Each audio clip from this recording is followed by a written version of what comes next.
بسم اللہ الرحمن الرحیم۔ السلام علیکم۔ جلدی کیجیے امی، پہلے ہی مجھے کافی دیر ہو چکی ہے۔ اب آپ پوری چائے کی پیالی پلا کر ہی دم لیں گی؟ کبھی کبھار تو ہلکا ناشتہ کرنے کی اجازت بھی ہونی چاہیے۔ جوید نے اپنی امی کے آگے ہاتھ جوڑتے ہوئے کہا۔ امی ہنس پڑی اور بولی، بیٹا کیا دفتر میں اپنے افسروں کے سامنے بھی اس طرح بولتے ہو؟ وہاں تو سر اور جی نہیں سر کے سوا تمہارے منہ سے کچھ نہیں نکلتا ہوگا۔ امی وہ دفتر ہے، یہ گھر ہے، وہاں آفیسر ہیں اور آپ میری پیاری سی امی جان ہیں، کافی فرق ہے۔ یہ کہہ کر جوید نے اپنا لنچ باکس لیا اور سلام کر کے گھر سے باہر نکل آیا۔ آج جمعرات کا دن تھا، سڑک پر کافی گہما گہمی تھی۔ جوید جیسے ہی بس اسٹاپ پر پہنچا تو سواریوں سے بھری ہوئی ایک بس اسی وقت پہنچ گئی۔ کافی دھکم پیل کے بعد جوید بس میں سوار ہو گیا۔ سیٹ نہ ملنے کی وجہ سے وہ بس کا ڈنڈا پکڑ کر کھڑا ہو گیا۔ چند لمحوں کے بعد کنڈکٹر نے ٹکٹ کے پیسے مانگے تو جوید نے پرس نکالا اور پیسے دے کر ٹکٹ لے لیا۔ پھر بس جوید کے اسٹاپ پر رکی تو جوید لوگوں کو آگے پیچھے کرتا ہوا نیچے اتر گیا۔ نیچے اترتے ہی اس نے جیب میں ہاتھ ڈالا تو اس کے چہرے کا رنگ اڑ گیا۔ کوئی ظالم بڑی صفائی سے اس کی جیب صاف کر چکا تھا۔ اب اس کو یاد آیا کہ جب اس نے ٹکٹ دینے کے لیے پرس نکالا تھا تو اس کے قریب ہی کھڑے ایک نوجوان کی نظریں اس کے پرس پر تھی۔ یقیناً وہ ایک جیب کترا تھا، مگر اب کچھ نہیں ہو سکتا تھا۔ جوید فٹ پاتھ پر کھڑا اپنے نقصان کا اندازہ کرنے لگا۔ تقریباً 600 روپے، شناختی کارڈ اور وہ ظالم پرس کے ساتھ چیک بھی لے گیا۔ چیک کا خیال آتے ہی اس کی نگاہوں کے سامنے رانی کی معصوم صورت ابھر آئی اور اس کی پریشانی بڑھ گئی۔ جوید ایک درد مند نوجوان تھا۔ اس نے محلے کے چند اپنے جیسے نوجوانوں کے ساتھ مل کر ایک فلاحی تنظیم کی بنیاد ڈالی تھی، جس کا مقصد غریب لوگوں کی مدد کرنا تھا۔ ان نوجوانوں کی محنت کی وجہ سے کئی غریب خاندان اپنے پیروں پہ کھڑے ہو چکے تھے۔ ان غریبوں کی مدد کرنے کے لیے تنظیم کے نوجوان نیک دل اور مالدار حضرات سے چندہ وصول کرتے اور پھر اس چندے سے غریب لڑکیوں کے لیے جہیز وغیرہ خریدتے۔ رانی کے والدین بھی غریب تھے۔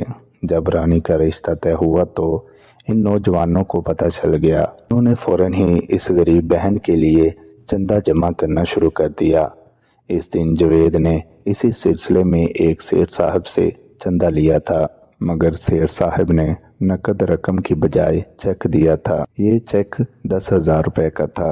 آج جوید کو چیک رانی کے والدین کو پہنچانا تھا، مگر پرس کے ساتھ وہ جیب کترا چیک بھی لے اڑا۔ جوید کو اپنی رقم سے کہیں زیادہ اس چیک کا غم تھا، جو اس جیب کترے کے لیے صرف کاغذ کا ٹکڑا تھا، مگر اس کے نہ ملنے سے رانی کی شادی رک سکتی تھی۔ اسی پریشانی میں 10 روز گزر گئے۔ اس دوران جوید نے اخبار میں اشتہار بھی دیا کہ شاید چیک مل جائے، مگر کچھ نہ ہوا۔ رانی کی شادی میں 5 دن رہ گئے تھے۔ لڑکے والوں کا فرنیچر کا مطالبہ جوں کا توں رہا۔ رانی کے والدین کے ساتھ ساتھ جوید کی پریشانی میں بھی اضافہ ہوتا گیا۔ ایک روز جوید اپنے دفتر میں بیٹھا اسی سوچ میں گم تھا کہ چپڑاسی نے ایک خط اسے لا کر دیا۔ خط پر جوید کا نام تھا۔ جوید نے لفافہ کھولا تو اچھل پڑا۔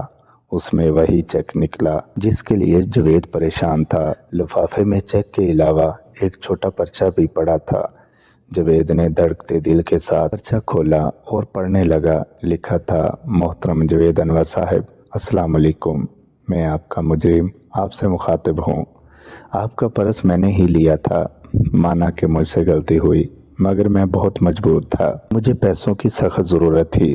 دراصل میری بہن رانی کی شادی ایک اچھے خاندان میں طے ہو گئی ہے، مگر لڑکے والوں کے مطالبے اتنے زیادہ ہیں کہ مجبوراً مجھے یہ قدم اٹھانا پڑا۔ امید ہے کہ آپ اپنے یہ ضرورت مند بھائی کو معاف کر دیں گے۔ اور ہاں، آپ کے پرس میں کافی بڑی رقم کا ایک چیک بھی تھا جو میرے لیے کسی کام کا نہ تھا اور صرف اسی کے اکاؤنٹ میں جمع ہو سکتا تھا جس کا اس پر نام لکھا ہو، لہٰذا وہ چیک میں آپ کو واپس بھجوا رہا ہوں۔ ایک بار پھر آپ سے معافی چاہتا ہوں، ایک بہن کا مجبور بھائی۔ یہ خط پڑھ کر جاوید سوچنے لگا کہ میں نے خود رانی کے لیے یہ چیک حاصل کیا تھا۔ اگر رانی کا بھائی اللہ پر بھروسہ کرتا اور کچھ دن اور صبر کرتا تو یہ چیک بھی رانی کے کام آ جاتا، مگر اس نے غلط راستہ اختیار کیا، خود بھی پریشان ہوا اور مجھے بھی پریشان کیا۔ میں خوشی سے گھر آیا اور رانی کے والدین کو ان کی امانت دی اور رانی کے بھائی کو بھی ملا، اسے اچھے سے سمجھایا۔ اس نے پکی توبہ کی کہ آئندہ ایسا کبھی بھی کسی کے ساتھ نہیں کرے گا۔ سمیعو، اس کو سبسکرائب کرنا مت بھولیں، لائک کریں، شیئر کریں اور کمنٹ سیکشن میں اپنی رائے کا اظہار ضرور کریں۔